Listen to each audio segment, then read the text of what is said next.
République dominicaine nan moment pa gen parti qui tou gen l'argent, qui tou pa gen l'argent ap leve nan de yo. Magistrat ville Santiago a fait un appel à peuple à demain si Dieu veut pour yo faire un marche contre peuple international nan k'ap vin dépenser l'argent dans pays. La vidéo ça gen 11 heures de temps depuis le public. Es momento de defender a la República Dominicana.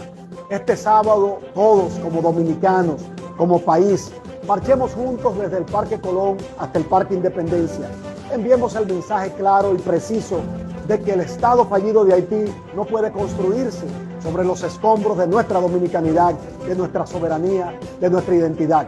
La comunidad internacional debe ir en auxilio de Haití, pero ayudarlo en su propio país. Juntos podemos lograrlo, defender la patria de Duarte, Sánchez y Mella. Hagámoslo ya. Demain à partir de 10h dans matin, marche ça pral fait contre ou même diaspora qui quitte pays pour investir, qui vient investir dans pays moun yo. Yo getan voter Michel comme président. Mes amis, à nous aider peuple là. Priez pour Haïtien dans Saint-Domingue.